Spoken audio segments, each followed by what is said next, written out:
Dia, sejam todos e todas bem-vindos à Casa do Seguro na COP30, um hub estratégico de conteúdo, conexão empresarial e negócios criado para promover o papel do setor de seguros na transição climática.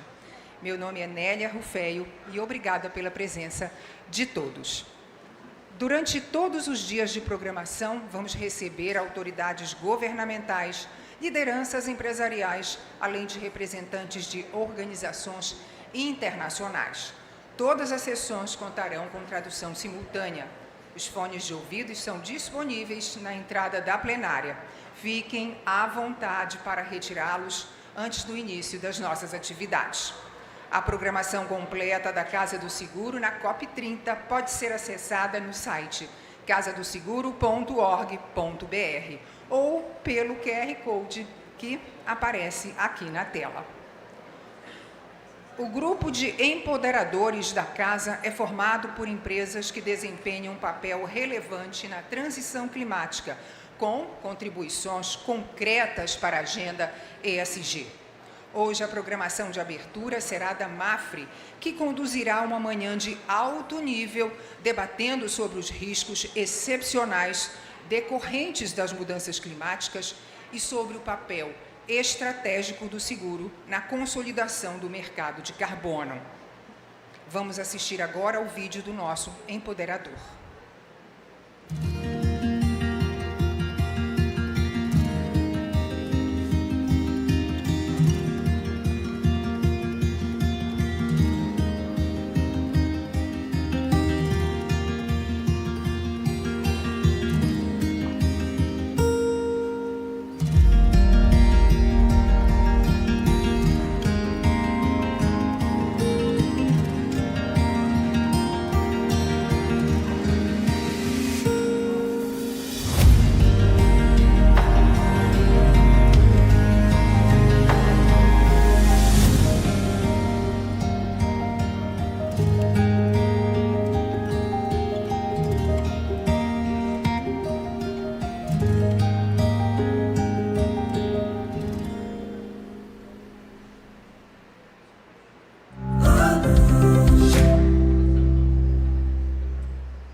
Começaremos o dia de hoje debatendo sobre adaptação climática e finanças sustentáveis, caminhos para a resiliência. Diante da intensificação dos eventos climáticos extremos e do aumento das perdas econômicas globais, este painel propõe uma reflexão sobre os riscos extraordinários associados às mudanças climáticas e os desafios para a proteção social e econômica. Para apresentar este painel, eu convido ao palco Mônica Suleta, diretora corporativa de sustentabilidade do Grupo Mapfre.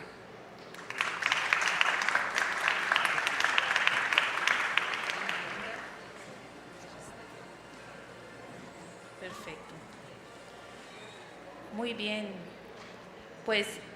Muito bom. Sejam todos bem-vindos. Sejam todos bem-vindos à Casa do Seguro. Para nós, como Mapfre, é uma grande honra poder participar deste momento. Eu sou Mônica Suleta, diretora corporativa do Grupo Mapfre. E depois de 15 horas de voo, eu acho que é enriquecedor estar esses dias nesta Conferência do Clima e poder estar no Brasil, na Amazônia, vendo a realidade do que está acontecendo com o nosso planeta e gerando cada vez mais, como Mapfre, esse compromisso que nós temos para poder fazer a transição energética, para poder conservar a nossa natureza e que possamos ter um futuro melhor hoje, porque temos que trabalhar hoje, no aqui e no agora, para poder ter uma amanhã muito melhor. E temos que fazer uma construção conjunta, e isso é o que nós fazemos a partir do setor de seguros. Eu vou falar umas palavras breves para contar. Vocês me ouvem? Tenho que colocar aqui. Muito bem. Para poder contar quem somos, Mapfre é um grupo de seguro. We want to be a carbon neutral company by 2030. And by the end of this year, we'll be able to offset over 80% of our emissions. And by 2050, we'll have the commitment of being completely neutral in carbon and reaching the net zero in all the investments that we have, and obviously also in our carbon footprint. Now, I would like to begin by talking about the panels that we will have. Today, we have the privilege of having a survey, a brand new survey that was done by Mapfre Economics about climate change. And that's the first panel it's all about: the climate adaptation and sustainable finance and paths to resilience. After that, we also have a second panel, which is more about the role of the insurance in consolidating the carbon market.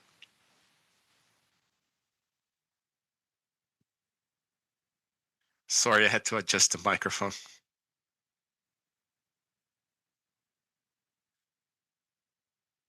The first panel is going to be about climate adaptation and sustainable finance that reflects the spirit of this COP30 and the commitment that we have in a global construction together fighting climate emergency.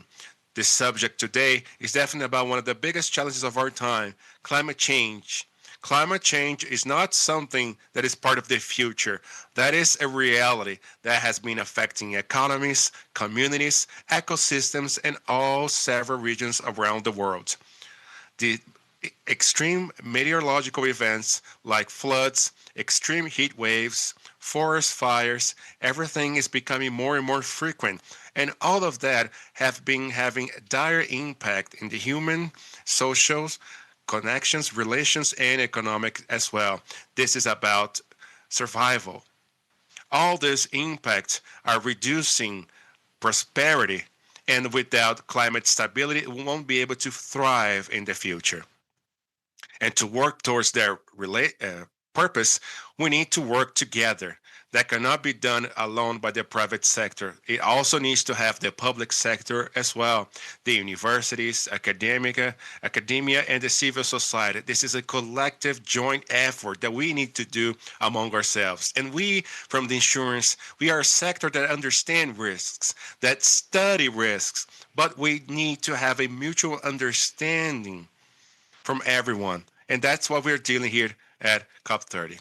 We have the translation. Apologize, our sound is not working. Now we need to be able to adapt our economic development, our health, towards these new changes that are happening. This is a reality, and it's a huge global issue. And we need to adapt ourselves towards this process. It's all about what we have to do in order to adapt to all of this, just like we have adapted to our food. All of that in order to build a resilient world and a world that has less fatalities. As you know, during October in Spain, we had a huge climate issue. And here in Brazil, there was also a lot of extreme events that created and ended up causing a lot of deaths. Human lives were lost, and we cannot allow for that to continue to happen. That's why at Mapfre, we're commitment in following this process of transition. We have clear goals in order to invest sustainably. We are creating funds both to generate renewable energy and also for creating biofuels like biomethane. And we're also following all other companies during this energy transition period. We believe that if we are able to go towards a production only for biofuels in a more integrated solution, we can then contain the GHG gas emissions. Thus, reaching a better future. Now, let's finally kickstart our panel. I would like to start by inviting our panelists here and welcome all of them. And let's start with Vinicius Brangi. Vinicius Brangi is Deputy Secretary for Macroeconomic Reforms and Financial Regulation. at the Ministry of Economics. His experience will be key in order for us to understand how can Brazil can balance financial and sustainability. Thank you, Vinicius, for being here. We have Paulo Artacho.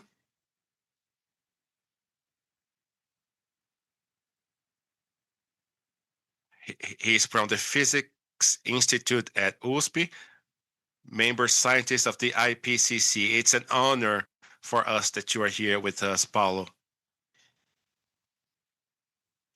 Every time that I talk about what's being done, I always see you present, and so it's a huge honor to have you here with us. And we also have Luis Pires with us, a Sustainability and Innovation Manager at Ambima. Luis will be sharing with us the perspective of the financial market on all the challenges and opportunities of climate transition and related to capital and how it's going to be distributed. I'd also like to invite Ricardo Gonzalez Garcia. He is the Director of Analysis, Sectoral Studies and Regulation at Mapfre Economics, which is the investigative branch from Mapfre. He's going to showcase an outlook of the perspective of the insurance sector and how it's going to approach climate change and the strategic role of insurance towards adaptation and risk mitigation. Now, I'd like to finally invite Ricardo and tell him that the floor is yours, Ricardo. He will begin. Once again, thank you all for being here. We're very glad to have all of you here with us sharing this urgent topic. And I'm also very happy and honored to be here in the Amazon. Let's start. Ricardo, over to you. Welcome.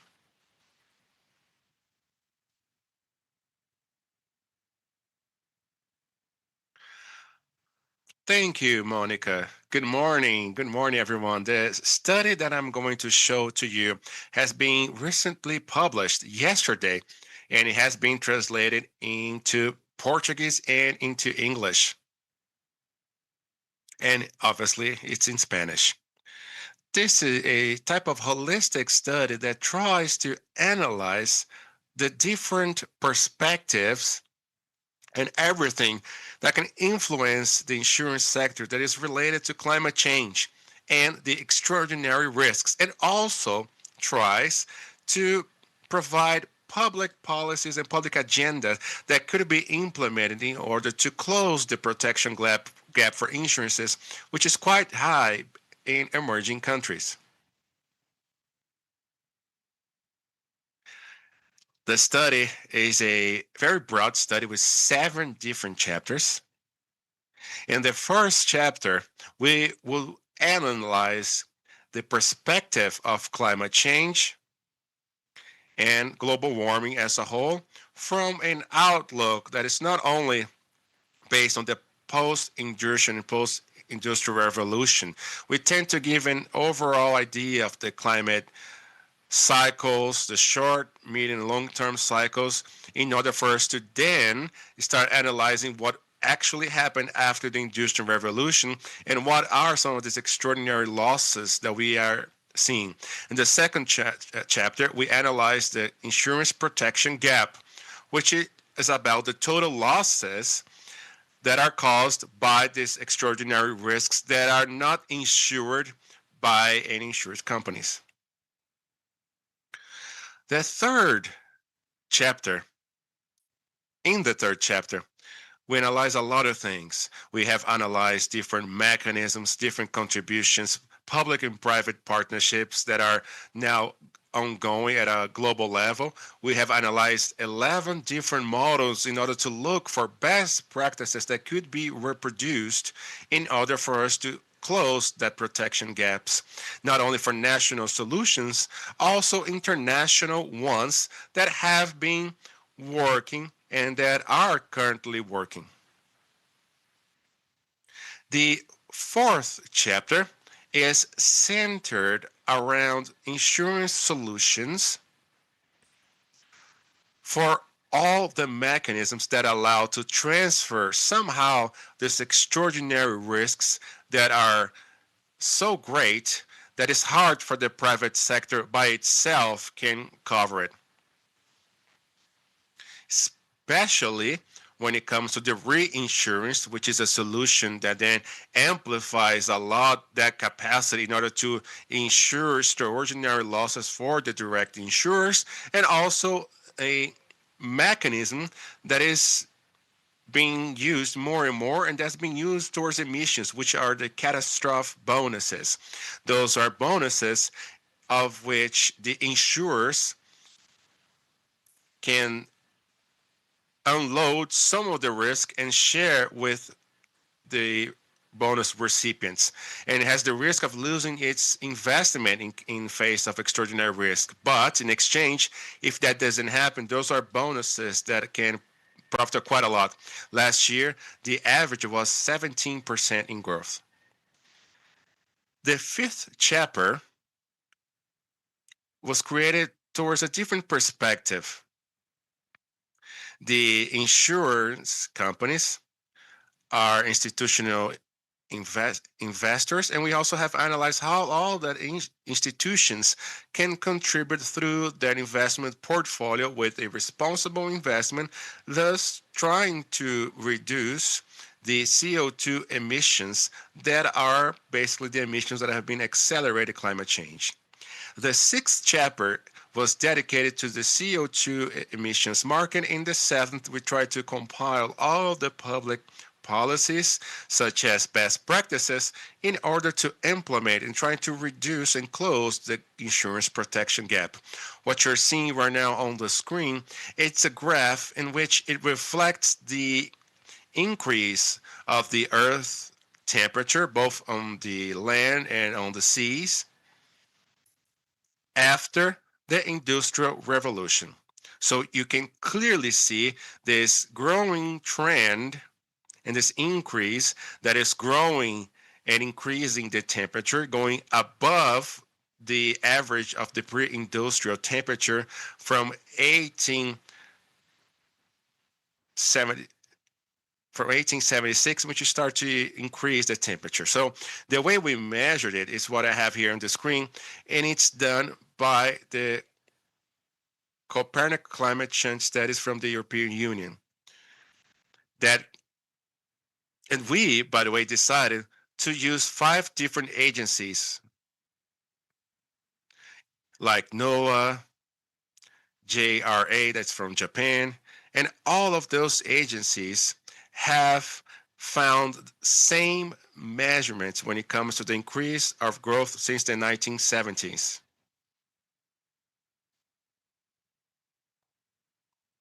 And at the same time, these are all the CO2 global emissions that are separated and by biggest emitters. And the trend is the same. These are two phenomena that are going and happening together. And nobody is questioning that there's certainly a cause and effect relation between the both phenomena. So how can we translate this climate change, this global warming due to global catastrophes?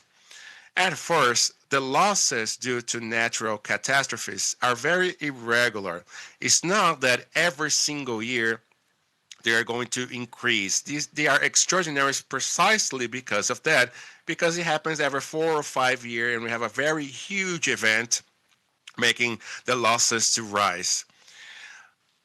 Here, I have marked 2 specific years, that is 2005 and 2017, in which we had the Katrina hurricane in 2005 with extraordinary losses in the US,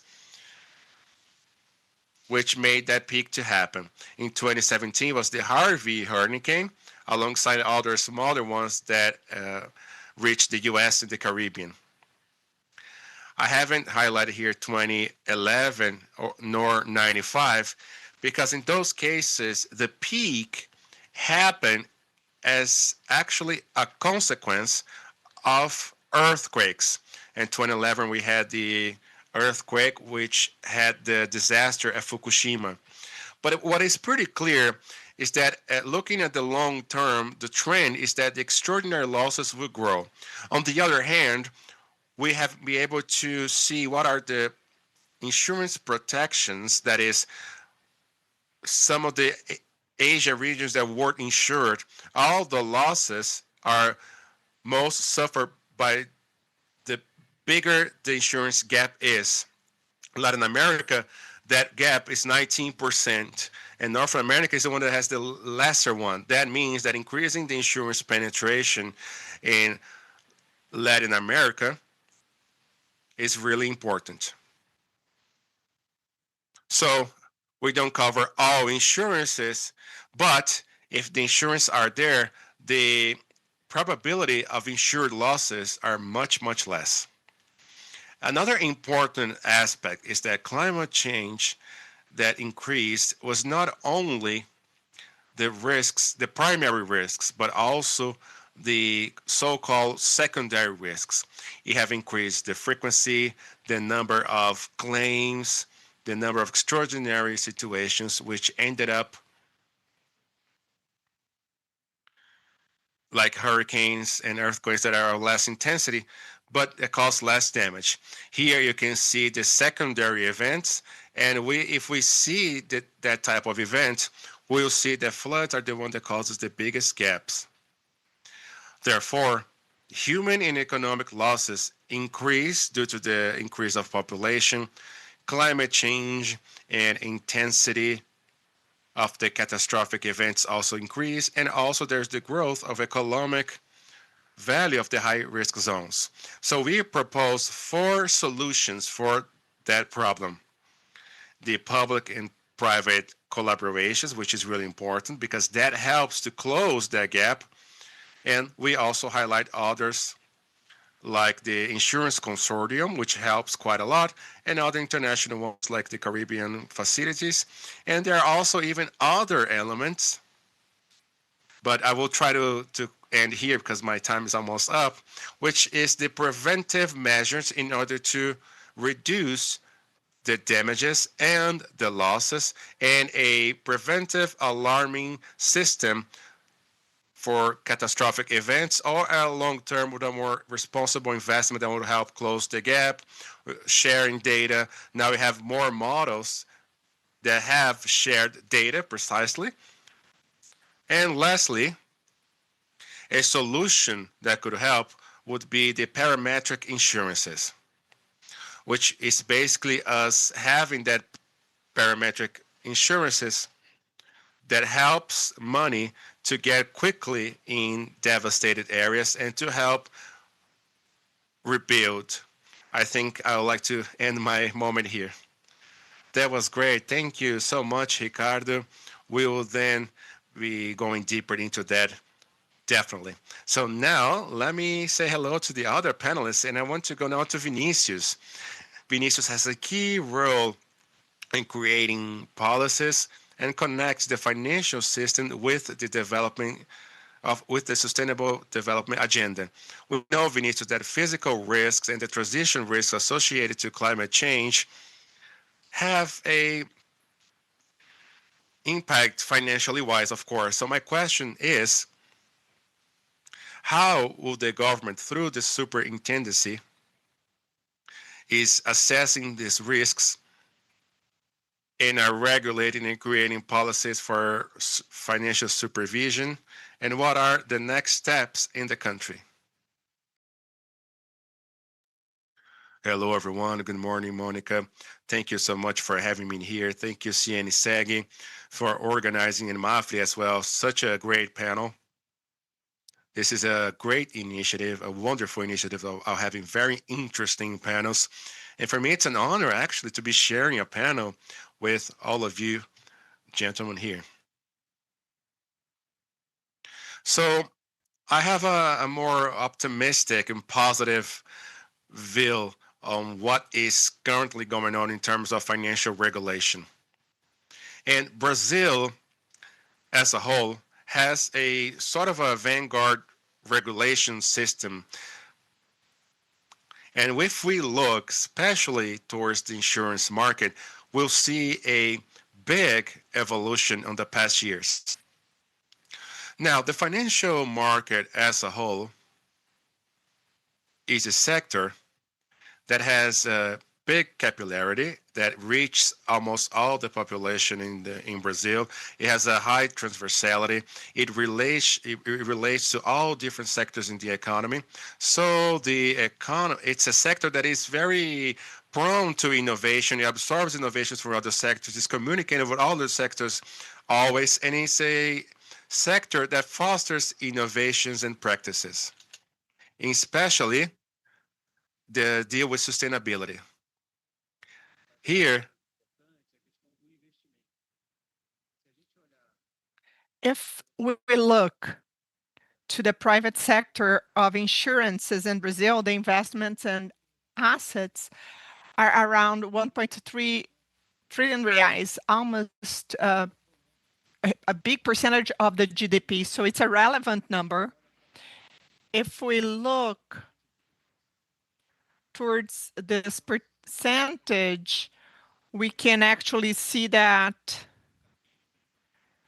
we have a long path to cover, and these investments induce the economic sector. What are the projects that the economy will adopt? What are the sectors that will receive more? And insurance is a relevant sector,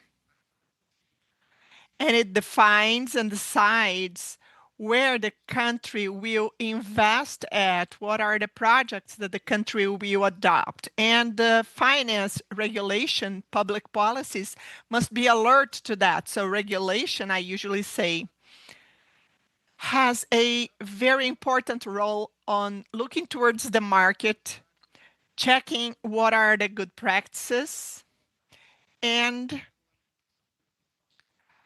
having a regulation with regulations bringing all that is not regulated in order to balance the segment with good practices for actions. Therefore, this is one of the roles. And also, we have to have a more incisive regulation because we have to actually work the entire sector. Sustainability is an important topic once it has a fall in the market, because only adopting for one is not enough. We have to adopt for everybody. We are talking about climate endogeneity. If all the insurance sectors adopt practices that are not compatible to the climate changes, risks will also change, and we will see the projections that will be worse. We will have more events with more frequency there. So this is endogeneity, and it's important to consider that. And it's something not for one side to do it. So we need coordination, and we need clear coordination. That's why we are here at COP. It's an agenda that needs the collaboration and cooperation of everybody. In this first talk, I'd like to mention 2 points that are symbolic ones. And they are related to the specific subject of investment here.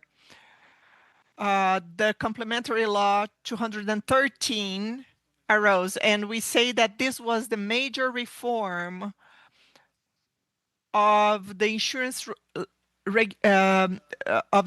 regulation in 10 years. It opened the market of insurance into the regulation sector, but it also reviewed a very important modernization. And one aspect that is a symbolic one and that defines the public policy agenda in the country, it included on the 5th article of 73 decree as objectives of public policy to foster the insurance sector. Therefore, it was a topic that we were tackling for 5 years, and we were conscious about how important this agenda was, and bringing it into a positive scenario inside the legislation is even better. Something that is relevant as well regarding the Monetary Council, the Federal Monetary Council, the 1.3 trillion reais administration, there is a regulation that defines normatives for these investments. And we have discussed with the sector and also with BIMA. BIMA is a partner in this debate to modernize this agenda, to make it more compatible so that the competitors see the new reality of investments, the regulation of CVN funds, and soon we will advance on this norm. But sustainability is an important topic there. Today, when we regulate private insurances, there is a comment that says investments must follow climate and environmental aspects, always when possible. So this was a huge change when it was amended, and it happened some years ago. And when discussing the Monetary Council for pension funds, we improved this rule, saying that always when there is material relevant, these risks must be observed. And there is a risk for the pension funds to be transparent on the sustainable practices, allowing possibility for a market discipline, social control. And this device, this point, is what we have discussed in a more clear way in terms of investment. So these are the first points I'd like to highlight. Thank you, Vinicius. It's very important to hear what you say, but it has to be flexible, compatible to the new necessities, and this is paramount. And now I will invite Paulo to talk to us. He will talk on climate changes, a study that was performed by IPCC. The floor is yours. Thank you for the panel. Well, the challenge of climate adaptation is huge for several reasons that we will try to exemplify here. And my slides are not advancing. This is the future of our planet with the committed emissions that we have today. A country around 2.83 degrees hotter, which in continental areas such as Brazil means a 4.5 degrees increase in temperature. Just facing this map, we can see the necessity for climate adaptation in all sectors of economy, all social sectors, and this will imply broadly. An important point is that in the case of facing the climate changes, we have 4 biases. First, who are causing the climate changes, looking towards the ones who are causing the emissions. Second, we have to see the effects, and we also have to look towards adaptation and mitigation. But the problem now is that until the last 20 years, mainly in the Paris Agreement, we only focused on mitigation, reductions of emissions, and we will have to change this game now. And we will have to work jointly And the core of this issue for insurance are extreme climate events that has double-folded or three-folded depending on the regions, and also have costs for catastrophes, upscaling, and for low income and medium income countries, this will be a huge impact. If we list in South America just some extreme events such as droughts in the Amazon, floods in the south of the country, tornadoes also in the south, you will see that extreme events increased in intensity and in frequency in a very clear way. Also, when we look to a micro scale, urban micro scale, the city of São Paulo, we've noticed that since 1935 in São Paulo has increased slowly, but the number of days with rain above 80 millimeters more than fourfolded. So when it rains, the rain causes huge damages to the population. And this, in terms of risks, according to the last intergovernmental report for climate changes, is increasing significantly. And as we move towards the trajectory of the increase of emissions and temperatures, these risks become each time more important.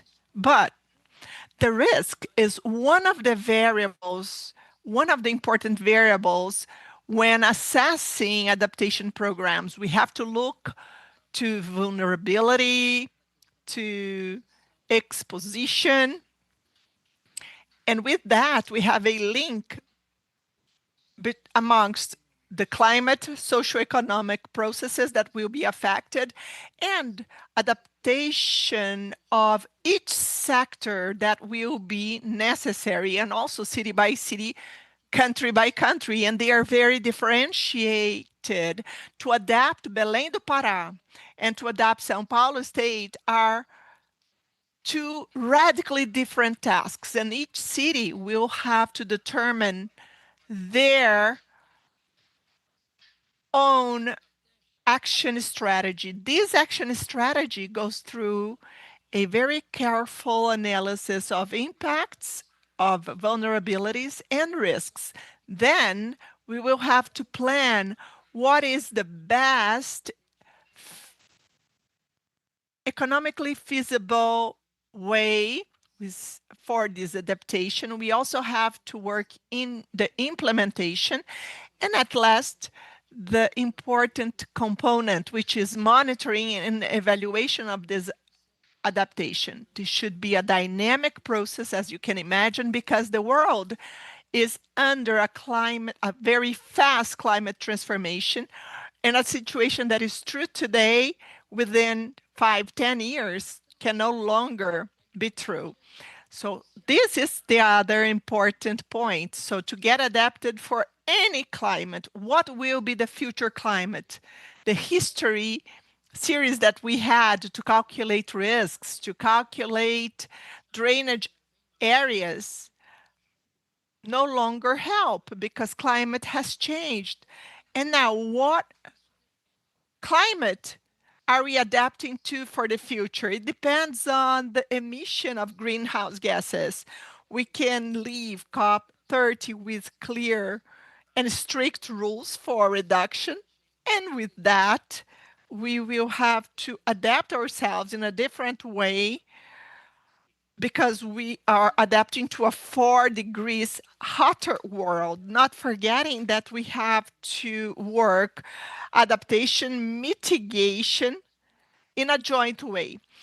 These two strategies must be elaborated. That's why Brazil made Adapta Brazil. It's a platform that not everybody know, but you will get to know this platform. it's an extremely interesting platform that uses a methodology from IPCC, uses the commitments Brazil has in our NDC from the Paris Agreement, and treats each municipality of Brazil on strategies for adaptation in terms of health, floods, and so on. This platform has several levels, starts from the most important strategic sectors, such as drought risks that will increase in the central and northern Brazil and Amazon. And then it goes down on the different economic levels on how Brazil can adapt to each type of risk that we are already facing. Something important from Adapta Brazil is that it's structured on each municipality, because you don't adapt a country with continental dimensions in its integrity. The majority of adaptation is done in your municipality, and therefore the system is very well structured, consolidating informations that are integrated for public policies. So right now, Adapta Brazil works with hydric resources, energy safety, geohydrologic disasters, and it's been amplified, and several other infrastructure areas that are being structured.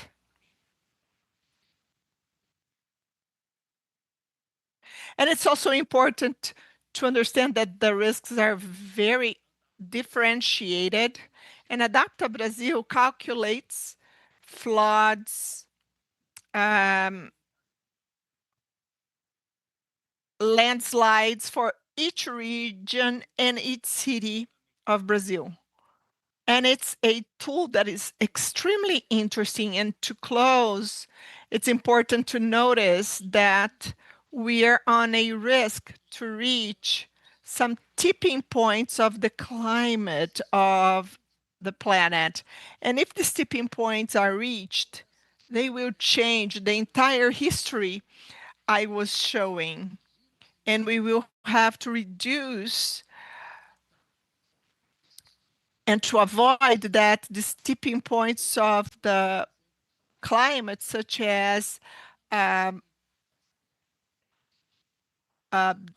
Amazon becoming a savanna. So this is a very important policy to minimize the social, economic, and human life impacts. Adaptation is no longer an option. It must be done. And Brazil, due to its tropical location, is one of the most vulnerable countries to the climate changes. And this is a very important message. We will have to get adapted, and the earlier, lower social costs and economic costs. Thank you for your attention.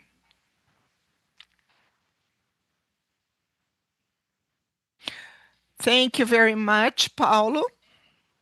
It's very important what you've just said. Each city, each territory must have on its adaptation plan. We cannot do the same for all.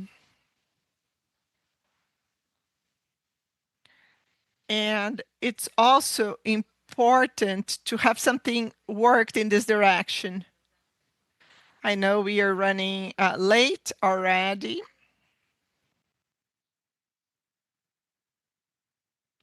You mentioned about the platform, but what do we have to do in order to mobilize this sector? The Ministry of Treasury are structuring funds for climate adaptation, and Brazil is late in this agenda, but Fernando Haddad is very clear on the work that is needed to be done with a huge capillarity to take this agenda to the entire country. Thank you. And now, Luis, thank you so much for being with us. We will talk about the sustainable finances aspects. We who come from the insurance sector, we have a group of providers.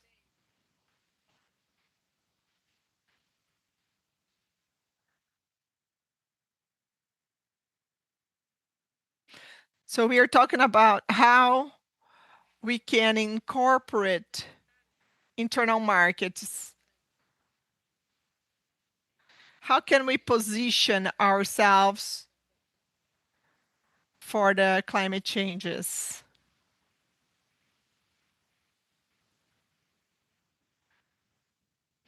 It's great to be here talking to people I admire so much.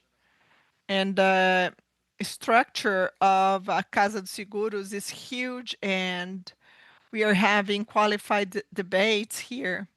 And when we can connect these worlds, it's amazing. We've heard through this day today, Rafael, Paulo talking, and the possibilities of connections in these structures.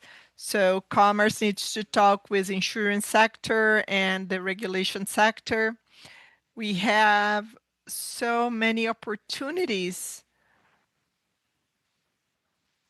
and some keywords are involved. And the first point is we have two presentations, and we've talked about data and information. This is a base. Without information, we can do nothing. I want to highlight Adapta Brasil as a huge tool for planning and management. I know what's going to happen in terms of variability. I can manage insurance much better, checking possible risks that can even make unfeasible some theses from some companies. So when I look this way and I see data in a structured way, this is very important for us. I also want to highlight something that I heard from the people from CNseg, a publication on catastrophes in Brazil. It's a huge radar. This is another relevant effort that we have to consider and highlight. And the more information we have, better we can prepare ourselves for that. And in terms of opportunities, probably you're hearing a lot of buzzes. You're hearing about blended finance, the catastrophe bonds. We have important possibilities to connect these worlds where the capital market, finance market is around $2 trillion.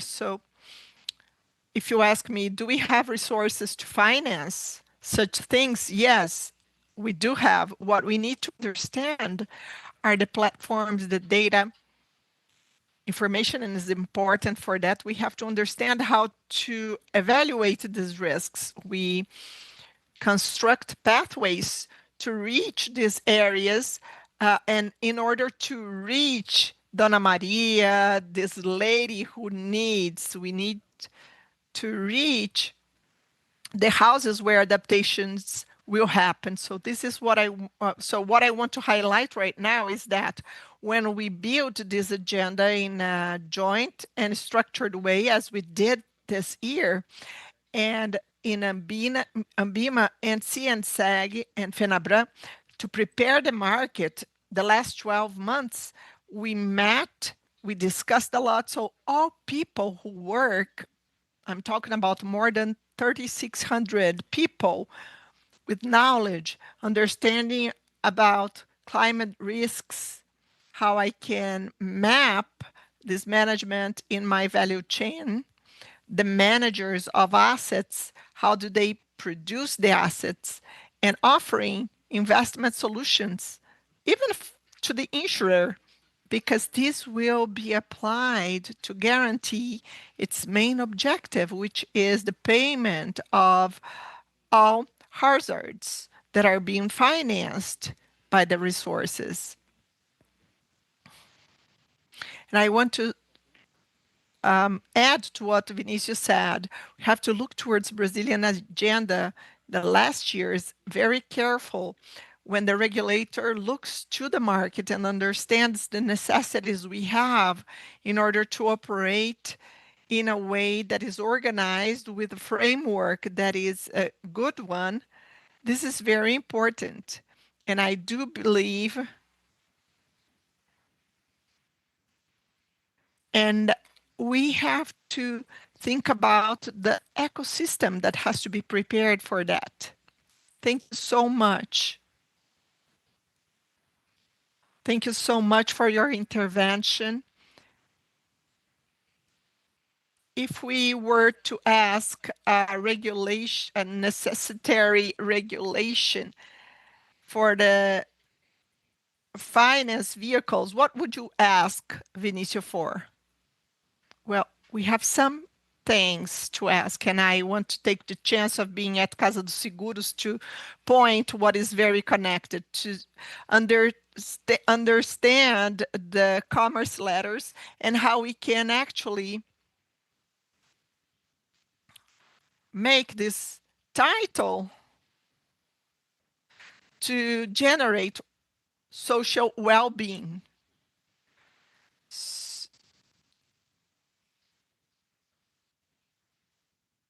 So the well-being of myself and everybody who's watching, how we take advantage of all the financial arrangements in order to make an organized, feasible way to make things happen. I am here since last Sunday, and I have seen how Brazilian companies are evolving, either directly or indirectly presenting. They are bringing solutions, they're bringing practical application, and a huge will to make things happen. And I do believe that we are leaving something that is very important. It's a block of possibilities. We have Mapfre, CNseg that are publishing about the impact of insurance in the sector, and it's an opportunity to understand also how these regulations can be put into practice on time. And I do believe that 26, 27 will bring several investment resources. The resources will come faster. We will hear about blended finance projects that are very complex, but make feasible things that we couldn't before. I do believe that we will have credit letters or bills of credit that will help to generate this social well-being. Vinicius, I'm not sure if you want to talk. Well, at this in the Treasury, I would say that transferring to the COP, this is a milestone, and the Ministry of Treasury is administrating the transition, the sustainable finances, tropical forests forever. This is an example of blended finance, where the fund goes towards preservation of this ecosystem, which is very relevant taxonomy to level the language and the way that all sectors face this issue, mainly to actually allow the collaboration amongst sectors, collision for carbon credit, allowing countries to interoperate in terms of emission negotiation and compensation of carbon. I would say that this collaboration is necessary. the auction of Eco Invest. So it's a design where we have funds, resources to leverage the investment of the private sector, designed as an auction to filter the projects that will benefit the most.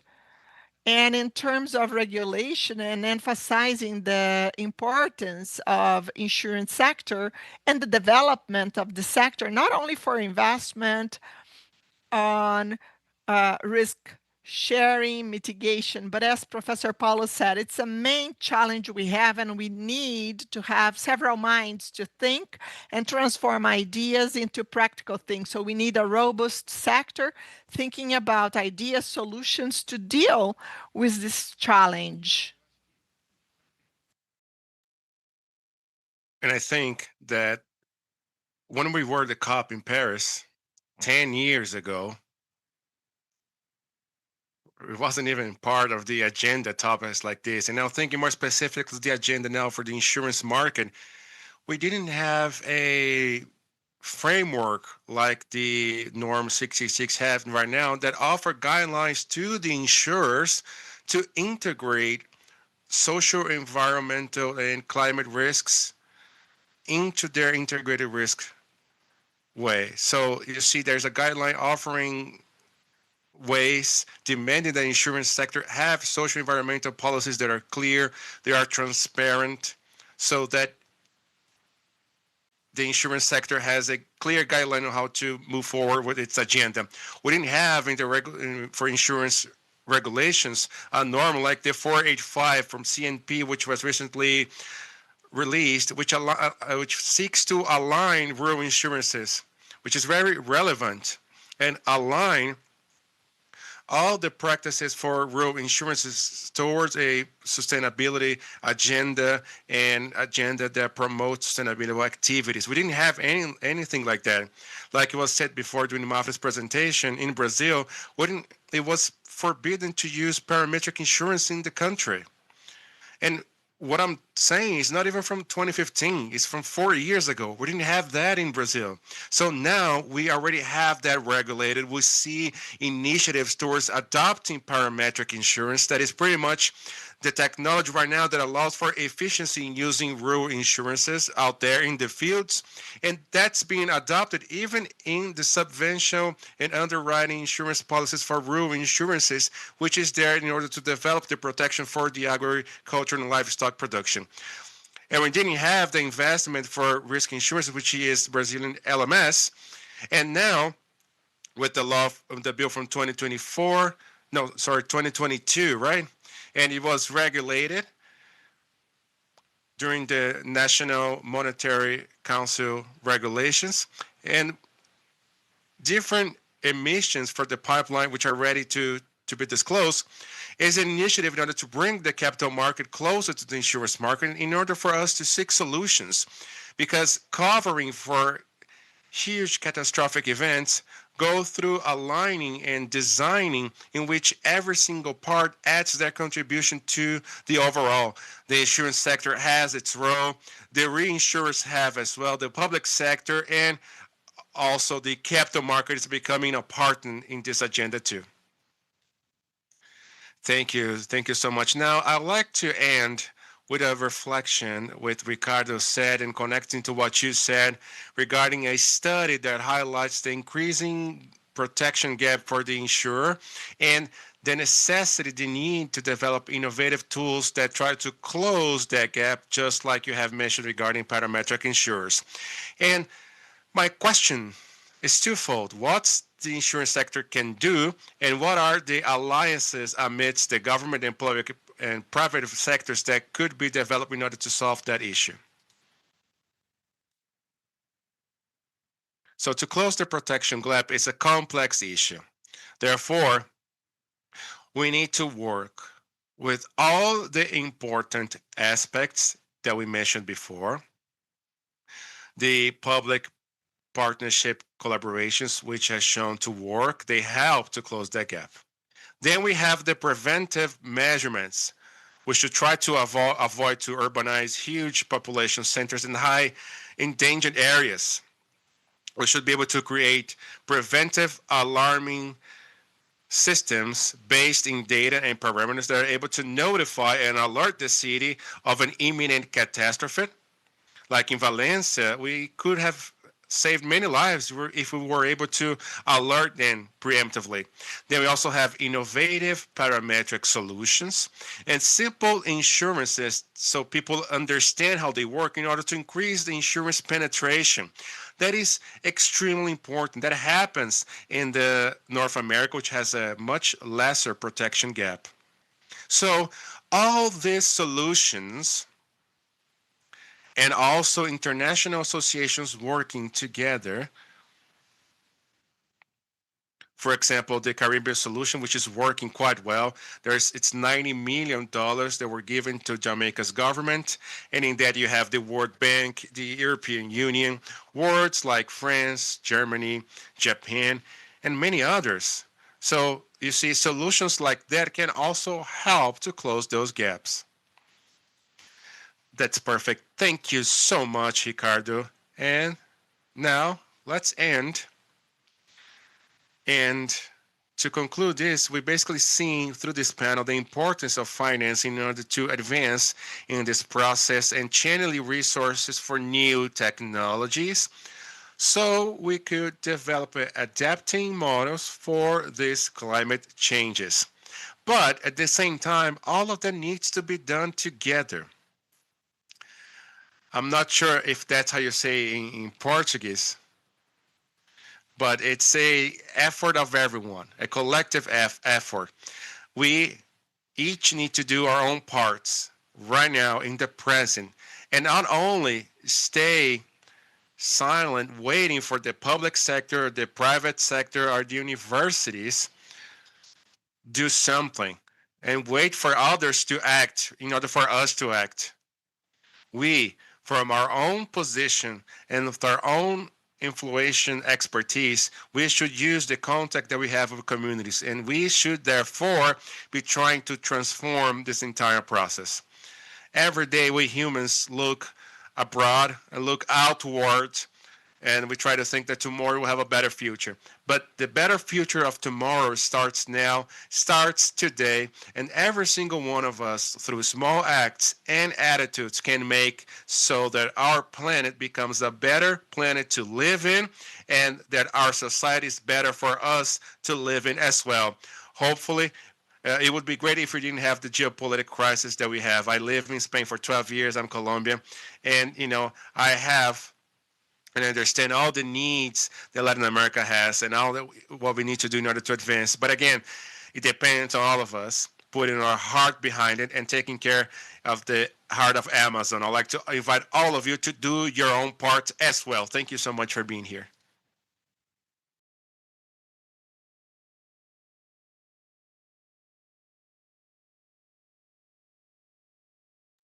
Thank you for all the panelists for such an amazing contribution on the first panel in the morning. Now, I would like to let you know that we'll have a 30-minute break, and at 11:30, we'll be back for the second panel. See you soon.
Welcome back, everyone.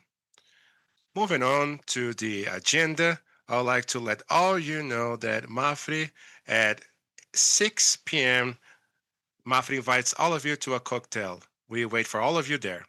The role of the insurance sector in the consolidating of the carbon market is the subject of next panel. We will gather leaders from the environmental, financial, and public sectors to discuss the strategic role of insurance in consolidating the carbon market. And to form our panel, I would like to invite Luis Heraclio Paniclo, Governance Manager of the Secretary Market for Carbon Market at the Ministry of Financing. Mariana Barbosa, institutional part of Rick Green, the awarding company of the Earthshot Prize of 2025. Maria Belém Lozada, Superintendent of Carbon Markets from Itaú.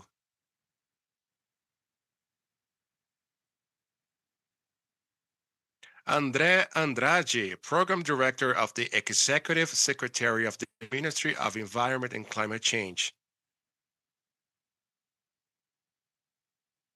Davi Canassa, CEO of Reservas Votorantim. Daniel Vargas, teacher at FGV EESP and coordinator of the Sustainability Study Center. And Fábio Damasceno, Technical Director of Agriculture, Livestock, and Rural Property Insurance at Mapfre. Over to you. Have a great panel. Good morning, everyone. It's an honor to be here with all of you. Thank you all for being here. Our panel will be talking about the role of the insurance sector in the consolidation of the carbon market. We definitely live a very decisive moment in the global climate agenda.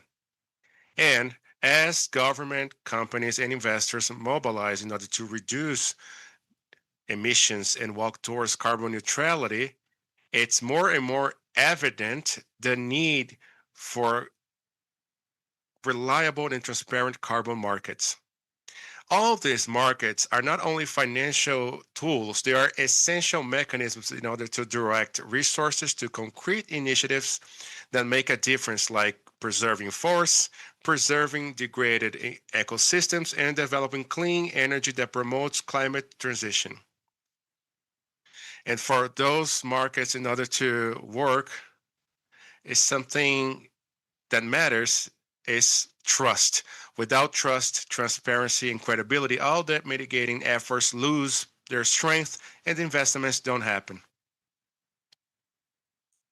And just like that, this is a panel that gives us a very good opportunity to gather great people from different sectors to reflect how we can align technical knowledge and environmental commitment towards a more resilient and low carbon economy.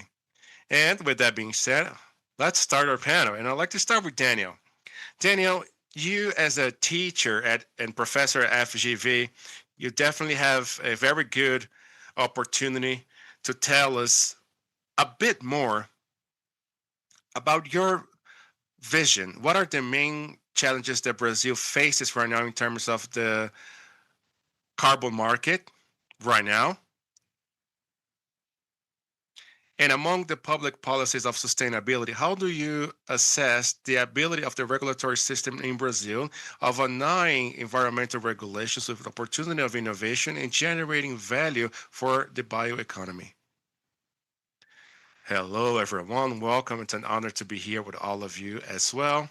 And throughout the past years, I have been following all the debates in the country and around the world about green transition and the role of the market, of the carbon markets in particular. Here are some challenges and opportunities and preliminaries. The first preliminary is that we know that the environmental debate around the world is an economic debate. And we want to know how to convert a problem or challenge into a transition system that is going to realign incentives and bring towards the business models and the business plans of all countries the commitment and the concern with the environmental dynamic. The second preliminary is that this transition is in part a challenge in terms of knowledge and knowing our reality, but also a re-acknowledgement of the issue. It's not only about being green, it's about having a set of criteria, transparent, that is able to allow the market to believe that their efforts is actually becoming a good impact and positive impact in the environment. But to build that acknowledgement dynamics is something that is extremely dynamics, and we are all facing that in the world.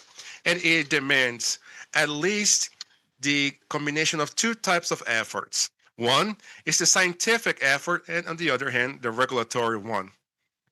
And both things need to walk hand in hand. It's by joining these two things, a science, a well, robust, adjusted to our society, and a transparent and integral regulatory system that will allow us to show the national and international community that we are strong, transparent, robust, and commitment with the green transition. That, in the other hand, is also generating opportunities for those who do a good job. But here is the challenges. So I'll try to touch on 5 challenges that I believe are fundamental, and I believe it's part of the debate as a whole. The first challenge, like I said, is about the organization, organizing the methodological parameters from which we will be able to identify what are the environmental commitments that need to be adhered to by companies, sectors, and what are the opportunities that are born from there. And that is relevant because the debate on what is green around the world was born and started first in the world that for the past 20 years created a science infrastructure based on its reality. And that's really important. But we know that the tropical world and Brazilian reality has its particularities that not necessarily fit in the methodological practices that come from abroad. So the challenge, therefore, starts on our ability to tropicalize the methodologies and the parameters from which we use to look at our realities and tell us what is green and what is not green. We have scientific advancements that are amazing, and the carbon market that is becoming more mature and more regulated needs to be able to acknowledge it. The second challenge is about the removals. Most of the debate about carbon market, and particularly in the energy sector, tends to deal with fossils. And fossils is something that is relatively simple, that has only one variable. Once you remove or you got coal or oil, it's all about how that is going to become a molecule in the air. But by using the land, which is so much part of Brazil's reality, and when somebody works directly on the soil or uses indirectly the resources of the soil, we're basically talking about on one hand emissions and on the other hand removal. And by combining both parts of the productive dynamic in the country, an integrated equation is fundamental.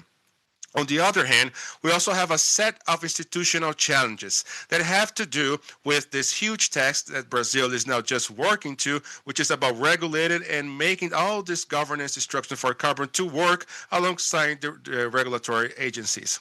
And we know that by creating a regulatory framework for the carbon market in other countries has its massive challenges.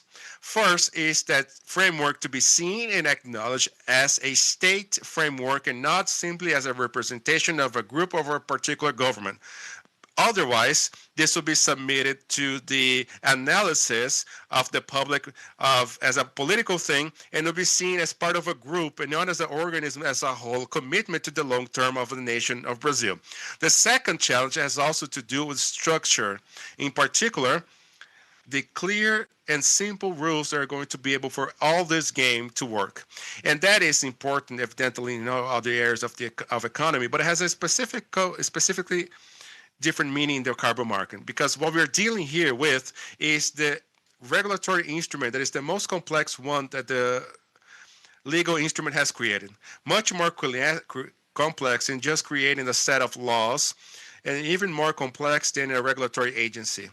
And because of that, it imposes on us the challenge of creating rules that are the most rigorous one, rigid, clear, and simple, so that the market can, throughout the time, assimilate this dynamic and evolve.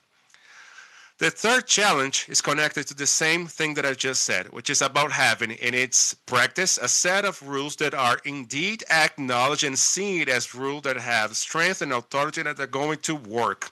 I say that because when we look at what happened in other regions and countries, I can give you two examples, Australia and California, where if they try to establish a set of rules, a administrative apparatus without a clear law. The law didn't say what could or could not be done, and the result was that the regime ends up in the legal sphere because those who lose with it tends to look for legal way outs. And the way to grant strength to this project is to make it seen as a state policy that is going to work. Because if it ends up going back to the legal system, it ends up impeding the overall process, and that is not good for a country like ours. And this is the last challenge. For many countries, the regulation of the carbon market is more of an issue than an opportunity. Of course, it's important environmentally wise, but economically wise, it can mean more costs than benefits. And I believe that that's the way that some countries have at least looking at it, but not us. A country that is a forest inhabited by crops, harvests, cities, transports, have a natural capital that is massive, that could be gradually converted into value. Through that, by making the carbon market also an instrument by new investments and new actions that can reveal to the world Brazil as it really is, a green powerhouse unmatched. But we need to have the space for that in the economy. And the greatest challenge, in my point of view, is for us to have a governance instruction in which this dialogue and cooperation between the state, the private sector, the academy, and the social sector can happen transparently and with a lot of respect and very sincerely as well. Because it's the common interest of everyone to have a rich and firm market that allows us to move forward. And to do that, not only because we are concerned about the climate, but also because if we do that well, we'll have the ability among ourselves to be the country that immensely benefits of the green transition in the world by capitalizing on our resources and assets and attracting investments, making the green not only just a single attribute of nature, but an effect of production. The regular economy deals with the economy and the market through three main elements: work, property, and capital. We are now looking at the fourth one, the environmental service, which has carbon as its tip head. And when it joins the economy, it moves everything. And if we don't have the cheapest capital, the cheapest labor, or the cheapest property, we at least have the greener one, the most competitive green around the world. So that should be an attractive point to attract better resource and investments in Brazil. This is what I need to say. Thank you so much. Thank you so much, Daniel. That was amazing, simply amazing, brilliantly said. Now, moving on to the public sector, André, you at the Ministry of Environment and Climate Change, what's the main challenges regulatory-wise so that instruments like the environment insurance can be integrated to public policies geared towards carbon market, and it's acknowledged that a strategic planning for climate change? And on top of that, how can we foster the collaboration among all the sectors, public, private, and financial, to amplify the rural insurances in projects of reforestation and compensation? Thank you so much, Fabio. Before I begin, I'd like to thank Mapfre for inviting the Ministry of Environment here for this event. We're definitely very happy to be here with all of you. Good morning, Danielle, Davi, Maria, Mariana, Luisa. Great to be here with all of you. So before I go to your answer, I think it's important, since I represent the Ministry of Environment, to tell you what we're seeing right now in a little bit of context. Before I came to the ministry, I was in the Ministry of Planning, working at the long-term planning for Brazil to 2050. And one of the studies that we made that will be released this afternoon, actually, was about the climate change impact on Brazilian economy. And so we drafted different scenarios, a scenario of 1 degree, 1.5, 2 degrees, to know how the difference in temperature impacts the Brazilian economy in different sectors. And to give you a spoiler, because this will be disclosed and released later this afternoon, but when we assess the difference between 1.5 degrees up to 4 degrees, which is a very, very radical and drastic scenario, we will have a loss in our GDP in 17 trillion rios until 2050. That is around 600 billion rios per year until 2050, starting now until 2050, 25 years, which is around it's around 4 millions in reducing labors. That's an extreme radical scenario, but I think it's a scenario that should be considered nonetheless as an alert for us to work more aggressively towards climate action. So that is a scenario of climatic impact for Brazil and tropical regions. Tropical regions, we know that it's going to be the most affected areas. And we also have another issue in the insurance sector, which is the protection gap. So when you look at the state of Rio Grande do Sul, I think it was 90 or 100 billion of estimated loss. We had a coverage around 10 to 12% only. And still, that was above the national average. A CNseg survey recently that was released really caught my attention because for the north area, we only have 0.2% of assets covered.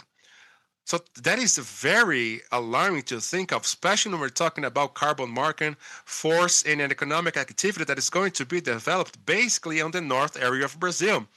So basically what we have is a scenario on one hand, very pressure in terms of climate, and on the other hand, a very protection scenario. And that's, I see as an opportunity because by having events like this, we are able to build and to leave the 0.2 scenario north to maybe 15 or 20%, and we can do that better by already integrating the risk perspective in it and the insurance products. I think that the insurance sector, is key for the carbon market, both for the regulated and the voluntary one. I think Luisa will talk a bit more about the regulated, but what I see from the regulated market is a more of a demand source of the carbon market and forestry, which is important. Obviously, we will need to work to reduce the safe gap, and I see the insurance sector joining in as a type of supplier of good governance for the sector, for the companies that are going to be in the market. In terms of D&O, it's also important to think about it, which is something else in the insurance sector. And when we come to the voluntary one, there are two big concerns that I'm seeing right now.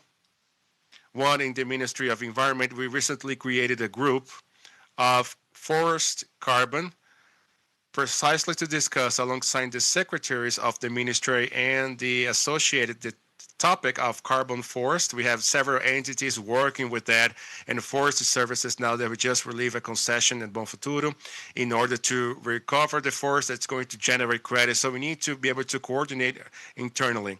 And two things have been getting my attention. Three. One, Daniel just mentioned, which is the methodologies. We're trying to work the methodology at a more applied way. It's the Brazilian way. I think it's good. A second point is the risk for the funds. And the finance sector is trying to push this a little bit, not only for environmental registration, but CNseg also. This is something related to risk. Another important element is the permanence aspect of the forest stock. We are talking on the flow side, and the other is the stock, which is to keep that forest standing. So we have to think about a long-term carbon credit. So how can we look to that? We have a 2-degree scenario for maybe we can have fire. We have to think about the projects.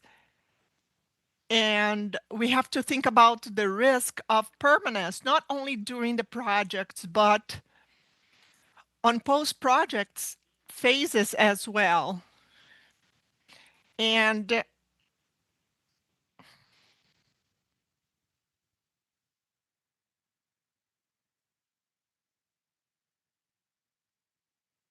And also we have to think about bioeconomy.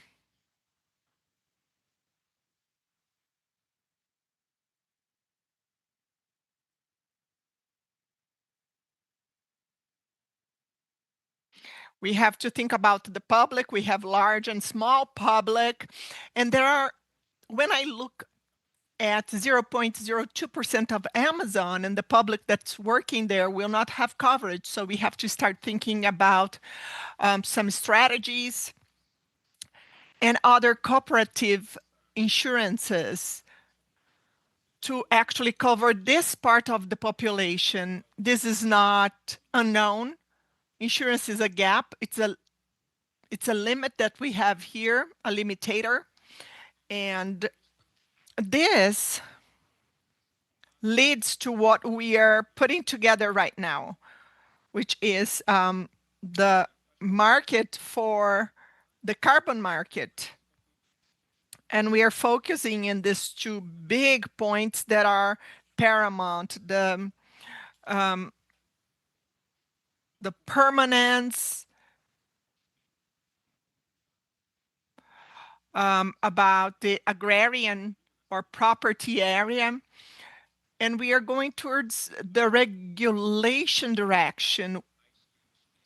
And we are talking about this secured emissions. And this is an important parcel. And when we attack these fronts, the sector grows looking towards the 21st century.